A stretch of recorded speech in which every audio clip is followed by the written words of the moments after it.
Welcome to cyber Urdu और हम सीख रहे हैं माइक्रोसॉफ्ट एक्सेल। पिछली क्लास में हमने माइक्रोसॉफ्ट एक्सेल में इंसर्ट के टैब से पिक्चर्स को इंपोर्ट कराना सीखा था। आज हम बात करेंगे इसी इलस्ट्रेशन के ग्रुप के अंदर शेप्स, स्मार्ट आर्ट और स्क्रीनशॉट के बारे में। तो सबसे पहले बात कर लेते हैं शेप की। हम माइक्रोसॉफ्ट एक्सेल में मुख्तलिफ़ किस्म के शेप्स को इंसर्ट करा सकते हैं अपनी रिक्वायरमेंट के मुताबिक। ये भी डेटा रिप्रेजेंट करने के लिए काम आते हैं। बाज़ टाइम हमारे को इस तरह की रिक्वायरमेंट होती है कि हम अपने डेटा को ग्राफिकली अच्छे से प्रेजेंट करें, तो उसके लिए हम इन शेप्स का यूज़ कर सकते हैं। यहाँ पर हम सिंपली किसी भी शेप पर क्लिक करेंगे और जब उसे ड्रैग करेंगे तो वो इस तरीके से हमारी रिक्वायरमेंट के मुताबिक जितना भी साइज़ हमें चाहिए हम छोटा बड़ा कर सकते हैं। उस पर क्लिक करके कॉर्नर से इसे ड्रैग करके इसको छोटा बड़ा कर सकते हैं। और शिफ्ट की अगर हम प्रेस करके ड्रैग करेंगे तो इसका प्रोपोर्शन बिगड़ेगा नहीं और एक जैसा रहेगा। तो इस तरीके से हम किसी भी शेप को इंसर्ट में जाकर शेप में जाएंगे और चूज़ कर लेंगे। हमें अपने डेटा को रिप्रेजेंट करने के लिए बाज़ टाइम मुख्तलिफ़ किस्म के एरोज़ की ज़रूरत पड़ती है। तो इस तरह के एरोज़ हम सेल को रेफरेंस देने के लिए यूज़ करते हैं। यहाँ से हम जो भी शेप चूज़ करेंगे तो उसकी फॉर्मेटिंग का एक पैनल खुल जाएगा, जिसकी मदद से हम उसकी फॉर्मेटिंग कर सकते हैं। मिसाल के तौर पर हम अपनी लाइन की जो बोल्डनेस है, विड्थ है, उसको थिक और बोल्ड कर सकते हैं। लाइन को मुख्तलिफ़ कलर में चेंज कर सकते हैं। जिस दोबारा इंसर्ट में जाते हैं और किसी और शेप को लेके देखते हैं। यहाँ पर एक शेप है जो ज़्यादातर एक्सेल में टाइटल देने के यूज़ में आता है। तो इस तरीके से हम एक शेप ले लेते हैं। यहाँ पर हमारे पास मुख्तलिफ़ किस्म के आर्ट हैं, हम चूज़ कर सकते हैं अपनी राइटिंग के लिए। फॉर सपोज़ मैं यहाँ पर ये चूज़ करता हूँ और टेक्स्ट बॉक्स लेता हूँ और यहाँ पर क्लिक कर देता हूँ। तो यहाँ पर मैंने लिखा है माई एक्सेल शीट पर अपने मतलूबा टेक्स्ट लिख सकते हैं। यहाँ से ड्रैग करके इसको इस तरीके से बड़ा या छोटा कर लेंगे। हम इसकी मुख्तलिफ़ किस्म की अलाइनमेंट भी कर सकते हैं, अलाइन कर सकते हैं इसको।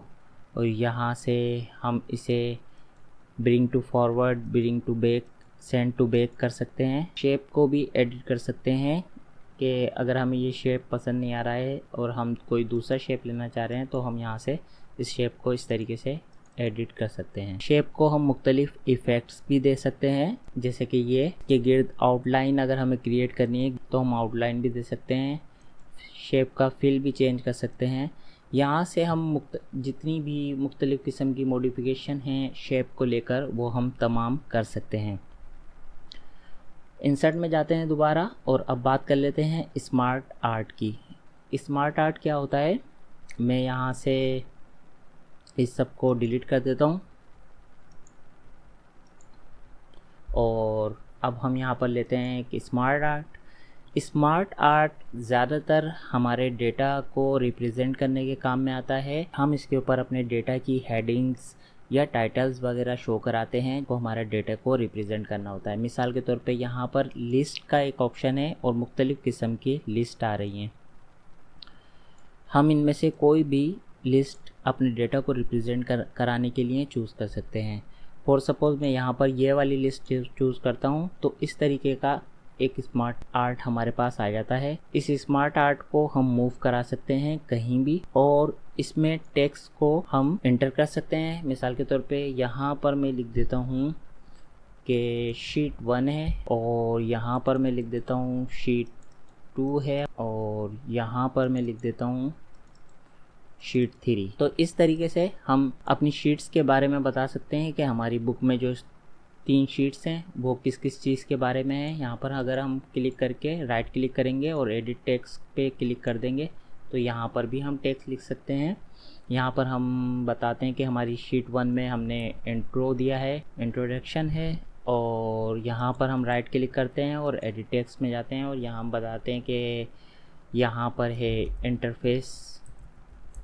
इंटरफेस और यहाँ पर हम फॉर्मूला। तो इस तरीके से हम अपने डेटा को रिप्रेजेंट कर सकते हैं। यहाँ पर आप नोट कर रहे होंगे, यहाँ पर पिक्चर का ऑप्शन भी आ रहा है। यहाँ से हम फाइल्स में जाएंगे और पिक्चर भी इंसर्ट करा सकते हैं, मुख्तलिफ किस्म की पिक्चर्स। हम यहाँ पर ये पिक्चर इंसर्ट करा देते हैं वर्ड की, यहाँ पर हम इंसर्ट करा देते हैं, यहाँ पर हम यही पिक्चर इंसर्ट करा देते हैं और यहाँ पर हम ये पिक्चर इंसर्ट करा देते हैं।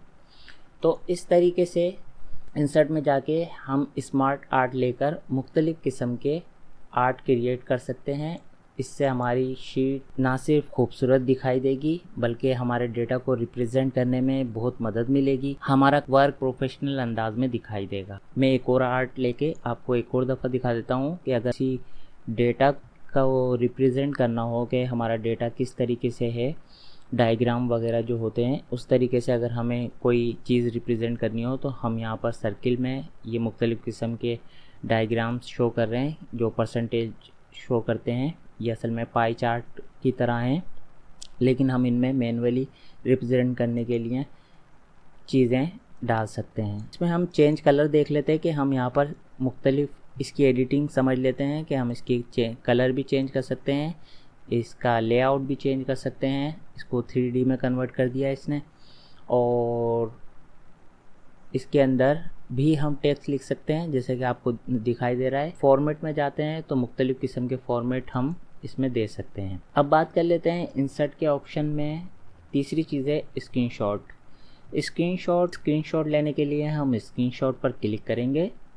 स्क्रीन क्लिपिंग पर जैसे ही हम क्लिक करेंगे तो यहाँ पर एरो कुछ इस तरह का हो जाएगा। इस तरीके से हम अपने डेस्कटॉप का या डेस्कटॉप पे खुली हुई किसी भी फाइल का स्क्रीनशॉट बआसानी ले सकते हैं।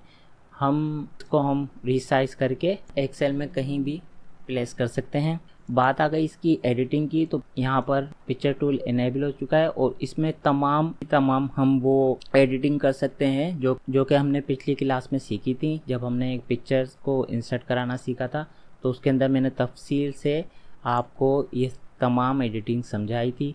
आप वो तमाम एडिटिंग स्क्रीनशॉट पर भी अप्लाई कर सकते हैं।